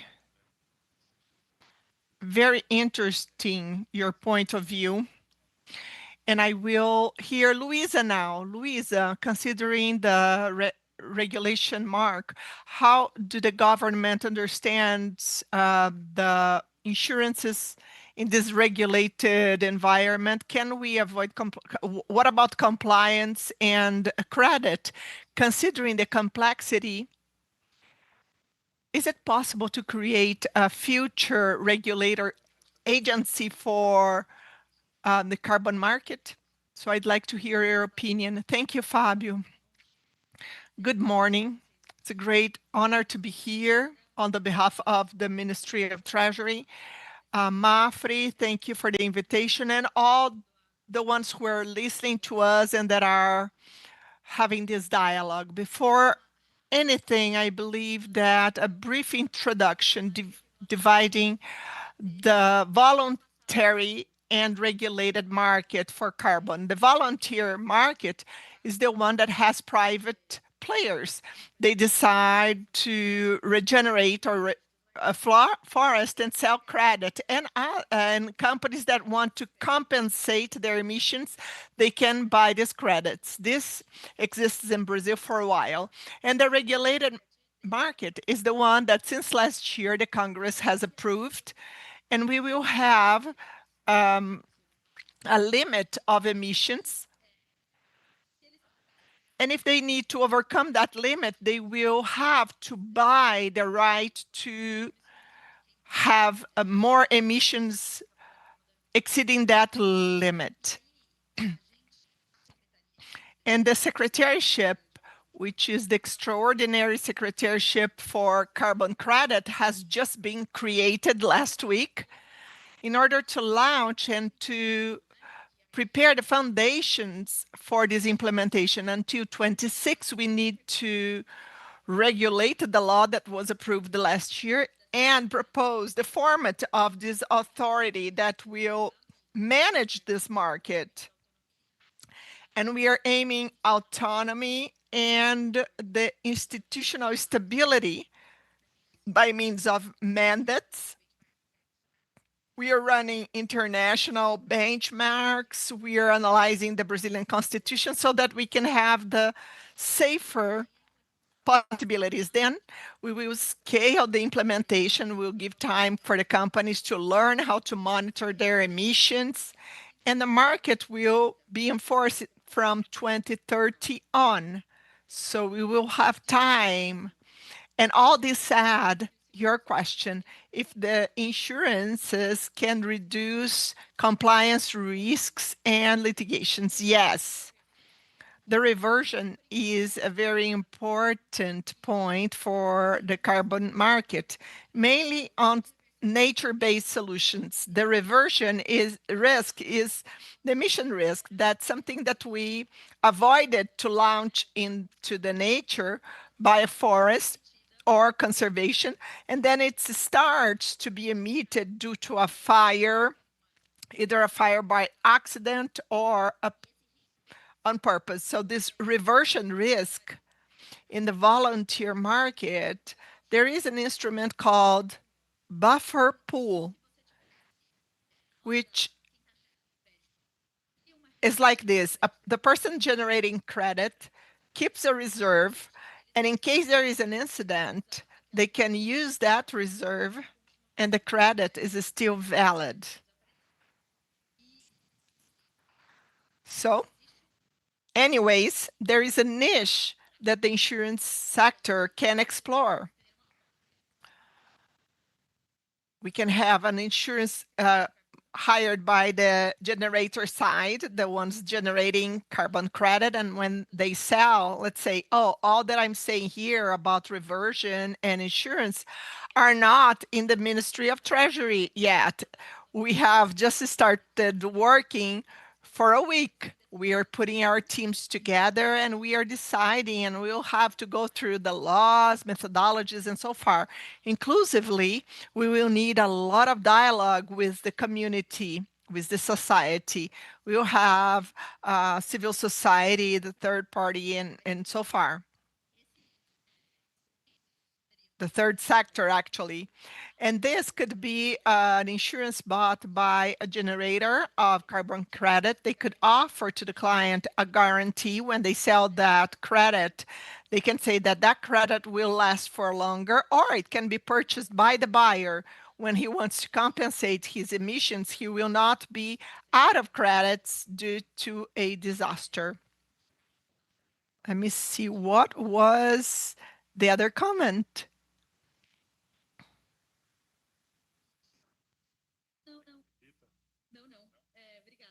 Thank you. For the challenges on using that, three. First, the design of the product. The insurers need to understand that to secure these items is interesting. It has to be feasible and then make it available to the market. Then the communication. When we look for environmental insurance, the majority is about insurance for companies against pollutants leaking. There's few insurances available to natural disasters to protect the productive plants. So CNseg has a very interesting catalog for insurances. What are the possible types of insurance? I believe that this tool can have some improvements, but it would be interesting to have centralized information so people know that this insurance exists, and it's a major gap in the market and people will have to acknowledge about it. And the third will be the challenge on designing regulation on top of all that. And as I've mentioned, this will be performed in a people will participate on that. We'll have a consultative council that is also technical as well. And we will have representatives from the people who render services on the carbon market, credit generators, so we can have a better regulation. Any point I haven't covered? I don't know, you have covered pretty much all. Only about the coverages, but you mentioned a guarantee, a coverage for the operation. What would be the risks and the coverages that you foresee? I believe, couldn't we make a reversive risk? Maybe it would be expensive, but droughts, natural disasters, fires, or even floods that can prejudice the forest. We would have to mature on that. Thank you. Thank you, Luisa. Davi, you have a trajectory marked by degradation and environmental conservation. The projects have several risks, and we are talking about challenges in the insurance market, risks for new products, and several times the scalability of these operations tackle on the risk analysis, and they are very close to risk analysis. How do you see, as an insurer and embedded in the business, our challenges right now? I'd like to make a comment first. Mapfre went after Reservas Votorantim, and together we created Floresta Mapfre, Mapfre Forest. So Mapfre was a pioneer in São Paulo, in the Vale do Ribeira, which is a public park. Mapfre is making a reforestation on a model that is called insetting. We are taking that to its own inventory. So I want to publicly congratulate Mapfre for having an effective contribution on a problem that we came to Belém to talk about. And this is another way on finding ways to have a bigger carbon imprint.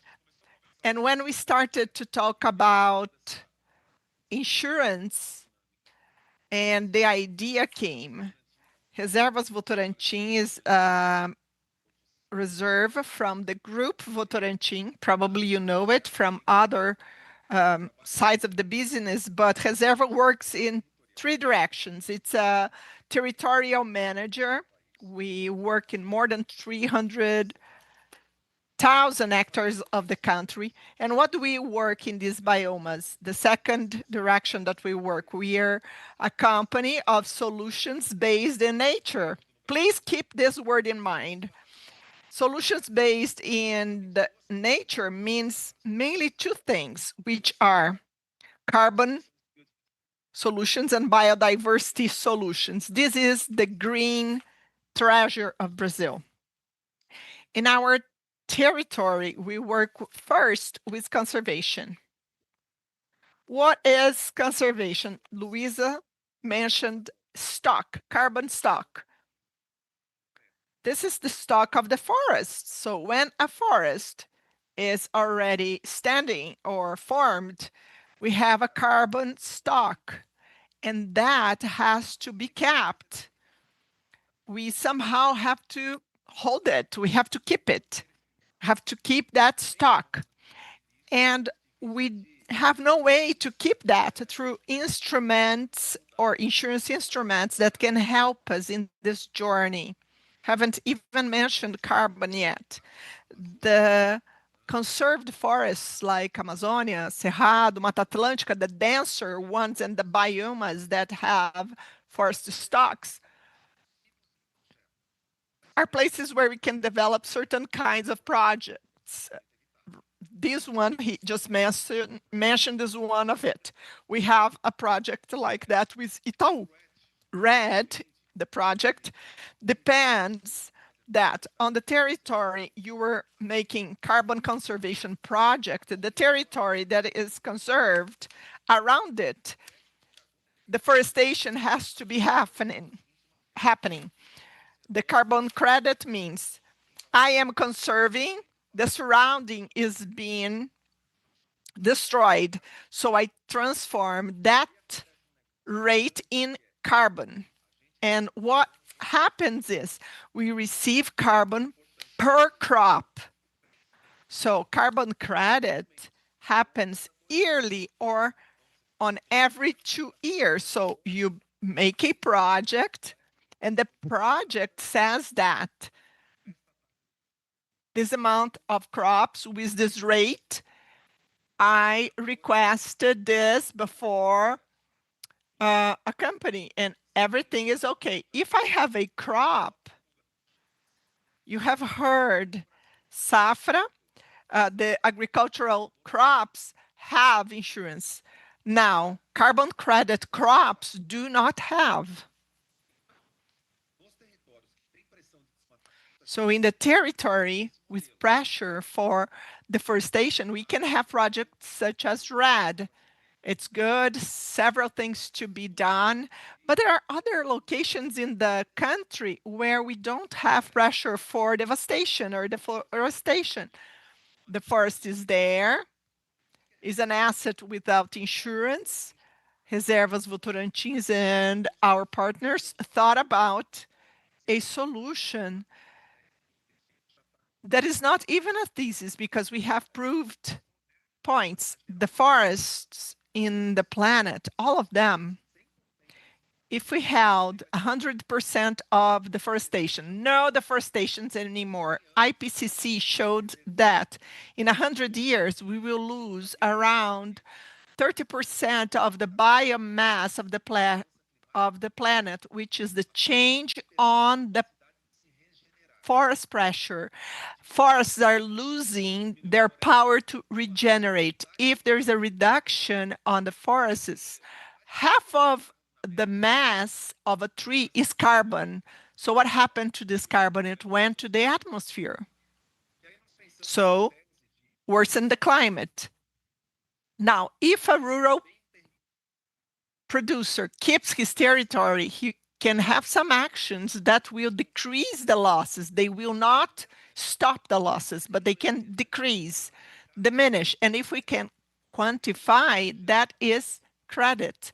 So we created PS carbon floor. We apply this on our market. Reach Legado das Águas in Instagram, and we can sell the credits of the first emissions. And in a partnership with B3, we registered these credits, and then we took these credits to sale. The second crop, is this crop insured? No. What happens if something happened? Buffer, what Luisa said. But buffer is a situation that I was explaining this morning in a panel. To keep standing forests costs, and as I manage 140 hectares, this is tough. When a phenomena like that happens and burns a part of the area, this happened to me in Cerrado. 7,000 hectares of our area was burned. We stopped the fire on our neighbor, but 7,000 hectares of our Cerrado were burned. So we'll have a big step down of the quantity of credit generated. Now, a rural producer does what? They have an insurance, they survive, and they move on according to their crops. But what about me? I can do nothing. The crop mechanism, if I have buffer, prejudice, so, and if I use that and there is another fire, the buffer is over. So the project ends. So when talking about conservation, Mariana will talk about restoration, but I will let her talk about it.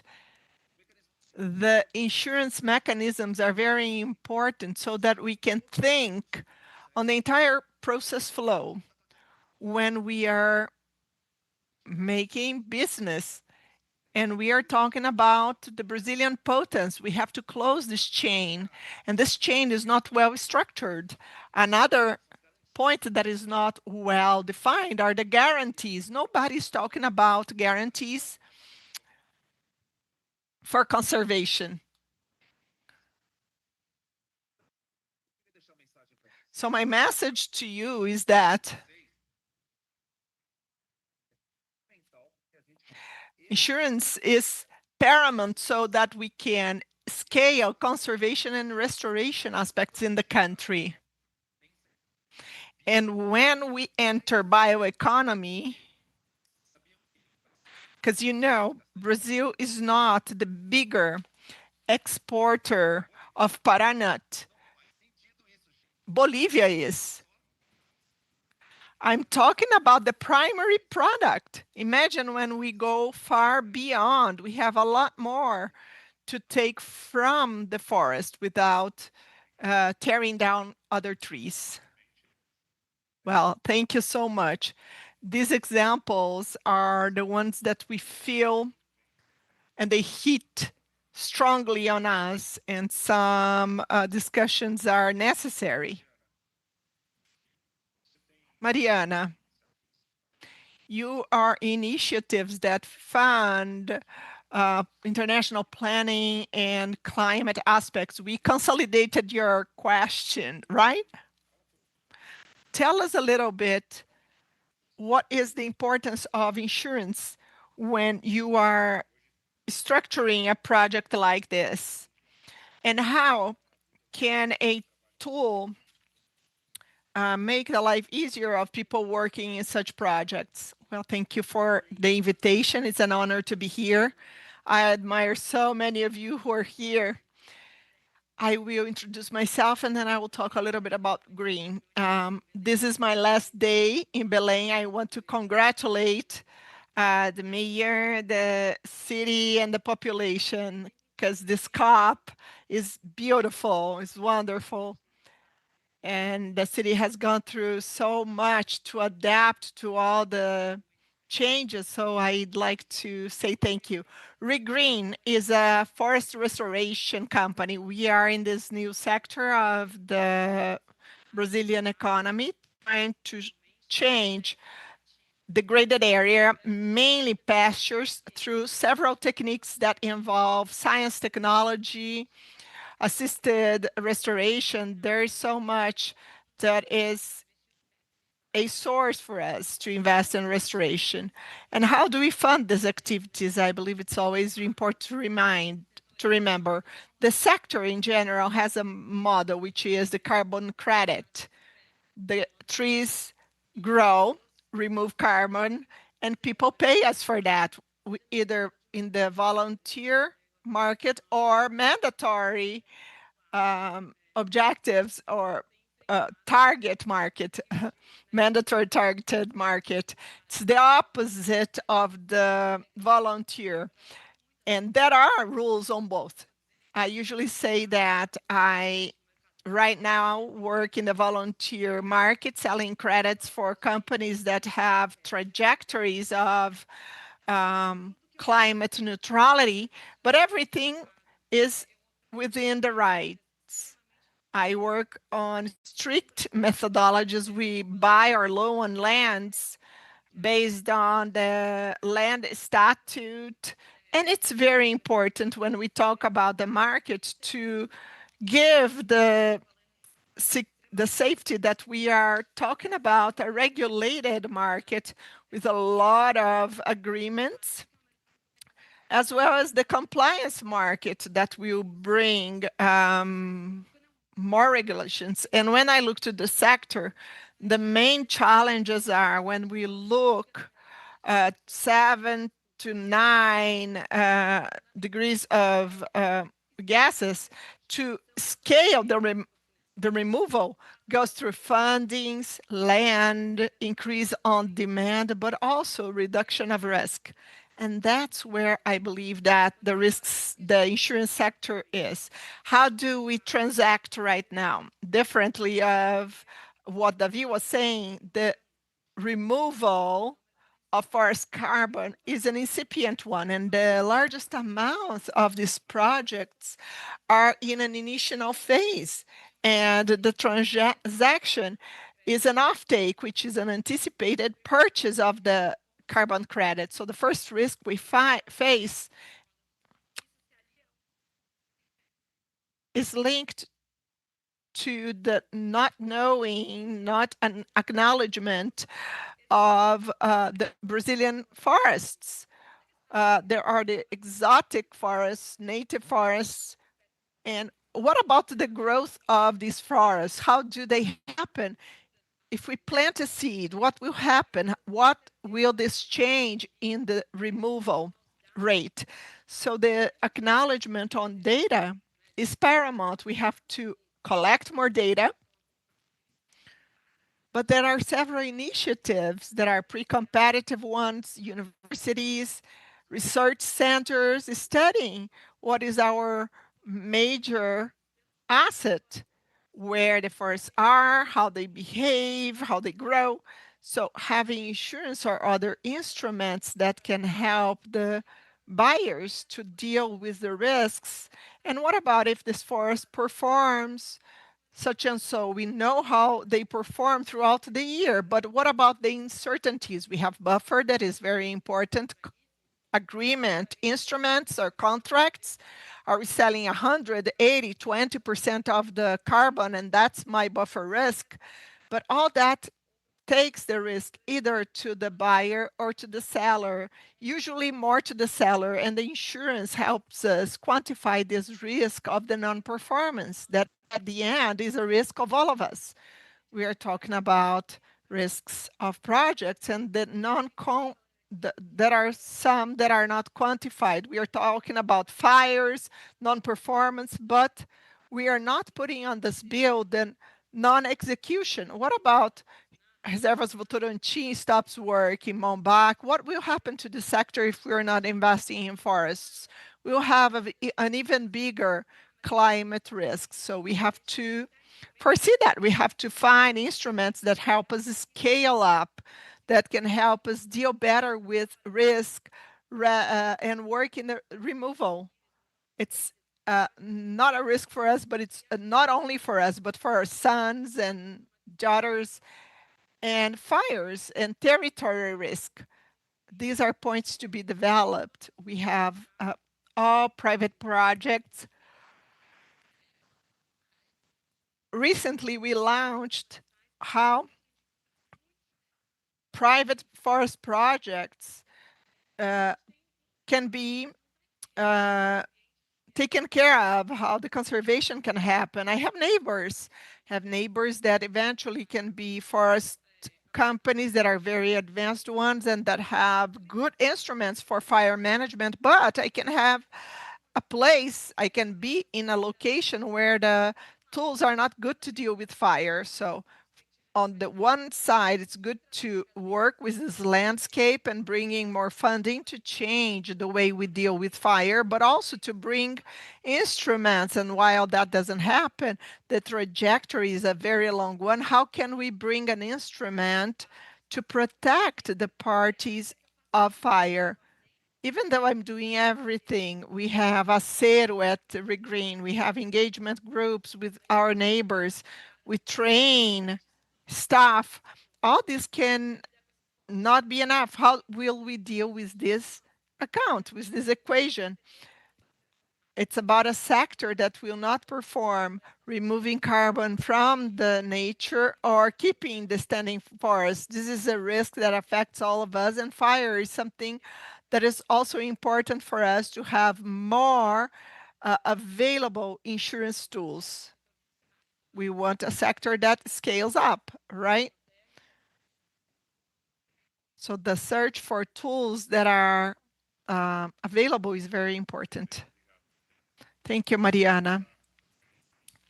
Now, Maria Delay, you have led some projects for carbon generation and commercialization. What are the practical measures taken by your team to guarantee transparency, traceability on the carbon market, both domestically and internationally? And in your experience, how insurance can add value to guarantee the liquidity and integrity of the carbon market? Thank you for the invitation, and I will add to what Mari said. We are very impressed with COP and the reception and the welcoming you did to us. I will talk a little bit about what Itaú is doing with carbon credit. We are working with carbon for already 4 years. We have an area of project origination to help our clients to structure their carbon products, focusing in the agro. And there we started to launch our carbon project, knowing that we are aggregators, we we have the migration that is happening. We also have an area of products where we look to funding or financing, which is the other arm that was mentioned by Mari.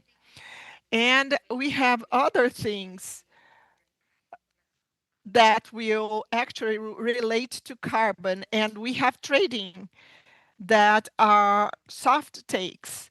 And about integrity, a third of my time is on regulation. We work a lot in the local market to regulate and to assure that this will be a very solid aspect. And we work with BIMA. You remember that the carbon market in the capital finance system at BIMA, we work with high standards of regulation on how the banks will operate this market, if they will have registrations of that or not. And this structure is a very hardworking one. So we work to the structure that we aim to have a lot of work. And we have the banks that is here for other values. We do the diligence.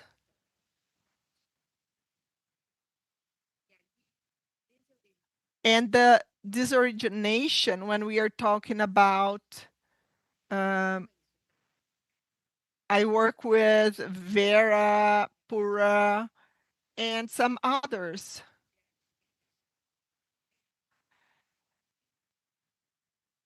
And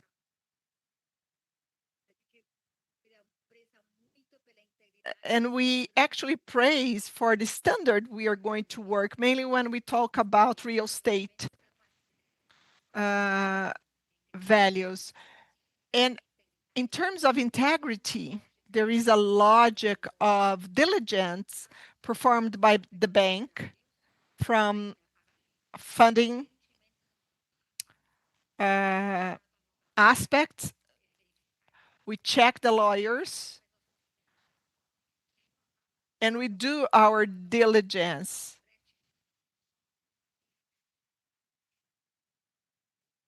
When we think about properties, there is a lot to think about. So we do the diligence, we work on the regulation so that this market becomes very transparent. In terms of insurance, there are three big areas that I would identify. First, as a carbon originator, I'm talking about carbon in the soil. We also can get carbon from different products in the agro. And the way it works, 20 years to generate carbon and 20 years to monitor. I need that carbon to remain in the soil for 20 years. And that's where insurance can help a lot. Also, the farmers, there is a risk on fire. And one point on the buffer will only be used, and it was the consequence of the carbon loss when it's impossible to avoid a carbon loss. If it was avoid, so then I cannot offer buffer. And as I have a farmer who is the landowner, if he destroys a forest to plant, I cannot use the buffer. So there are situations that I need insurance because buffer won't be able to take care of all that. And then I have a second buffer, a buffer here and a buffer there. So in the origination, for sure, we have room to improve the insurance aspects. Now, financing, what Mari told is that to planting forests is very expensive. It's real serious. 10,000 hectares, how much? 120. $100 million for 10,000 hectares.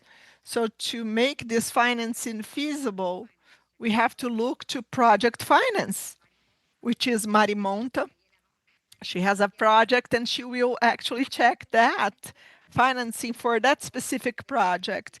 And then as a bank, BNDES will not take a performance risk. And then the banks will give a guarantee and they will have the performance risk. And as Mari said, what is the combination of the carbon sink, if there is water or not, what is the, how will the planting happen, how will be the harvest, and so far. And I need insurance because insurance becomes a de-risking. If we do not have insurance, we will not scale financing for reforestation in Brazil. And a third point, thinking of non-trading, we have another risk, and it has to do with take. When we export credits, because Brazil has a huge credit generation, 20% of that is in Brazil. But as a demand, our market is small. We have clean energy, our carbon emission is 10% of the total emission. So we need to export credit. And when I export credit, the government needs to manage the commitment, and he will check the amount of credit that he will allow to be exported. And it has to be regulated. But when we export, they might not have room. And I need insurance, and it's given by MIGA, an international world financer. And I am telling you this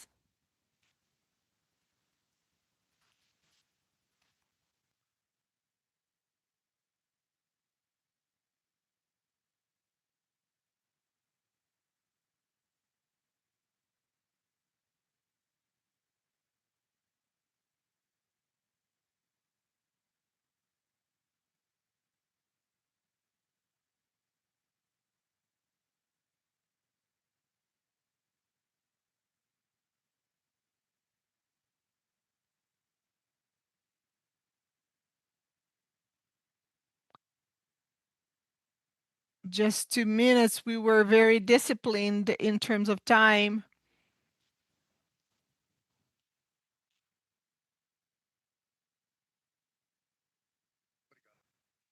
Thank you so much for your kindness.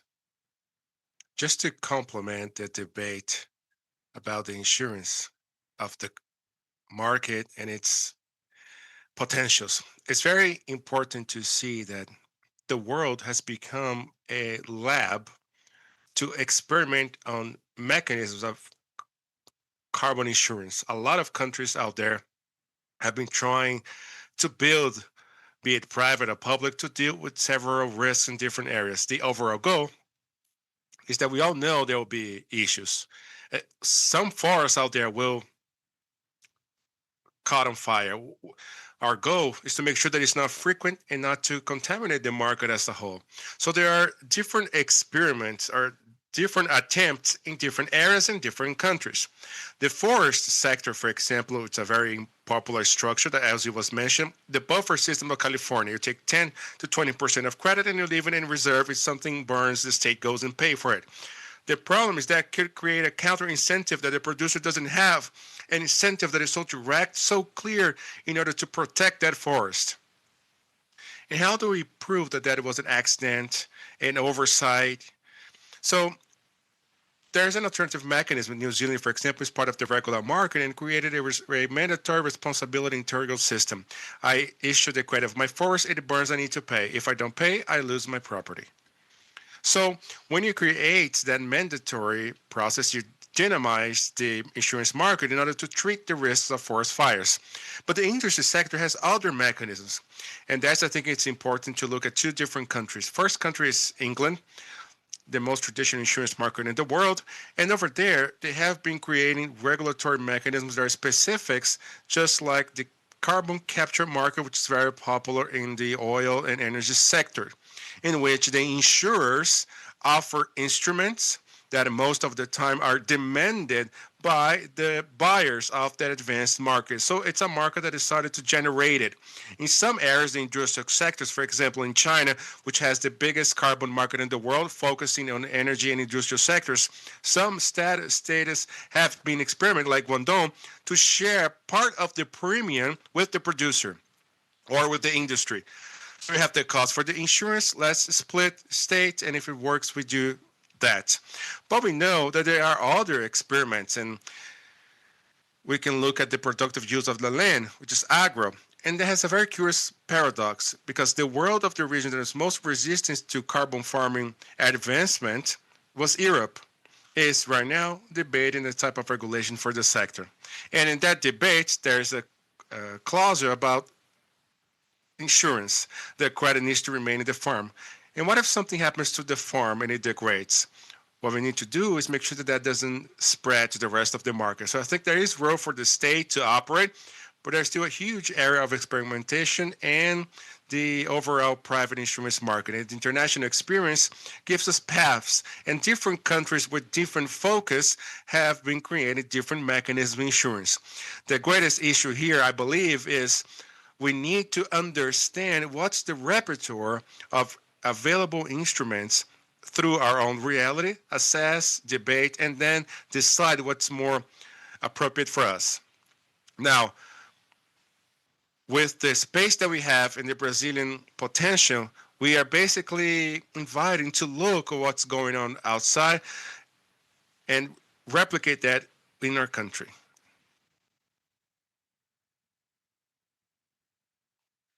Since we are here in the house of insurance, I always like to talk about the basics, and I'd like to remind all of us of an important thing. We are here because there's an issue with climate change. We are trying to maintain world temperature to not go beyond 1.5 degrees, substitute fossil fuels for more renewable energy, and all of that. But there are 3 global stocks that are going to influence the path towards the 1.5 degree. The first is called permafrost. The one's located in the Arctic, and there's nothing to do regarding that. It's going to heat. We're losing permafrost. That carbon is escaping to the atmosphere. The second, it's called coral. And there's nothing you can do about it. The corals are whitening, are losing color, and the carbon is escaping towards the atmosphere. The third one is forests. And there's something to do about that, at least. And Brazil knows how to handle forests, to protect it and plant exotic forests. And we might be the biggest country in order to do that, to conserve and to increase its amount of native forests. So that's the opportunity for Brazil right now. And that's something that here in Belém and the government has truly embraced, that we came to Belém to show the power of forests in that context, right? So it's important for everyone to remember that. Remember that the forest is the stock and the absorber of CO2. And it's the only one that we can handle, the only one, the only thing. And that technology we can definitely take to Africa and other countries. We can help other countries. And that is going to be extremely necessary in this path. And every time we talk about manage, it's about business. And if there's business, there's insurance, right? That was perfect, David. Thank you. So I'd like to first thank all of you for making time available to come here with us to debate, to exchange ideas in this brief time that we had. And I think we truly understood that insurance is a tool that is fundamental for the growth of different sectors and economies, especially in this discussion. And so we truly are here to propose new solutions, right? So I would like to thank all of you here, there in the audience, and to say that after a lot of work and a lot of conversation engagement with the market, we'll watch a video that Mapfre just developed about a product called Bioseguro, Bioinsurance, geared towards the carbon market. This is the first initiative. It's a huge step. We're just discussing in the backstage the importance in each of the sectors and the way they view this. So I'd like to all of you to watch this video with us about this release of this new product firsthand. Na Mapfre, acreditamos que proteger o meio ambiente é mais do que uma responsabilidade, é parte do nosso propósito. É com orgulho que apresentamos o Bioseguro, uma solução inovadora para quem investe em proteção da biodiversidade e sustentabilidade. O Bioseguro é um seguro florestal voltado para áreas de reflorestamento não comercial. Ele tem foco em recomposição ambiental e serviços ecossistêmicos voltado ao sequestro de carbono. Diferente do seguro florestal convencional, que protege o valor econômico da madeira, o Bioseguro protege o valor ambiental da floresta. O Bioseguro nasceu do nosso programa de ideias, que é o programa Tubarões, que a gente já faz aqui na Mapfre há 4 anos. Here at Mapfre, this is a program that we decided to create something to help our businesses hold the forest. And it was great because that increase in the carbon market is increasing more and more. So now we realize that there isn't an insurance that is good for that.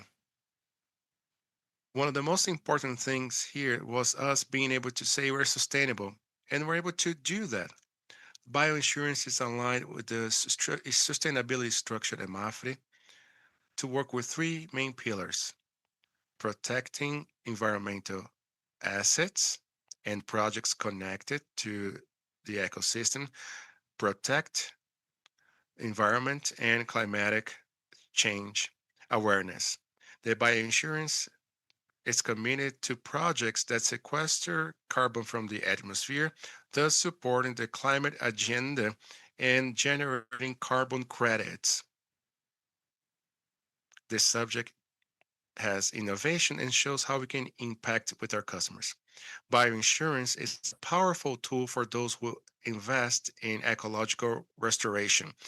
It ensures that even in face of fires, the project can continue by adhering to environmental regulations and helping native plants. It will help cover the lands who are lost to forest fires. We have a project. We plant native forests in some areas. And during that process, especially if there is an issue involving climate issues like fires, we will replant it in order to make sure that that project continues. Once it's created, it already starts absorbing the CO2 from the atmosphere. And that's the different part of this project, because by doing that with carbon, it will help create credit and generate credit. So we are here precisely to grant financial security for this business. If, for example, they lost their land due to forest fire or something, they can have a financial asset to look in the market for solutions, and I can keep their projects active. Here at Mapfre, we believe that protecting the environment is to protect all of our future. This project represents the ability of Mapfre of innovating with purpose. We need to preserve the forest. And more than just a product, bioinsurance represents a step ahead in our strategy towards ESG. We offer insurance and safety for initiatives that recover forests, preserve the ecosystem, and contribute actively towards the mitigation of the climate change. With bioinsurance, we reaffirm our purpose in building a world more sustainable and protected.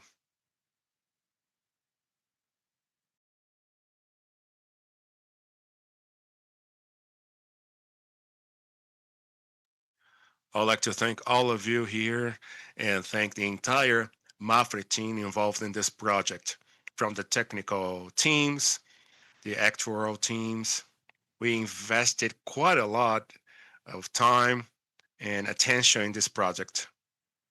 I'd like to congratulate the entire sustainability team at Mapfre that did an amazing work in connecting the business of carbon market. So I believe that this was an important step.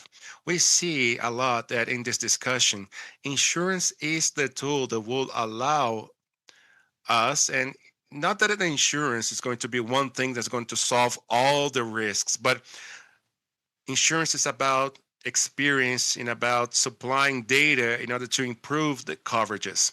So I think that is a very important step in order for us to develop more and bring more solutions. So again, thank you so much. Hope you have a great COP30 ahead of you, and it was great to see all of you here. Thank you.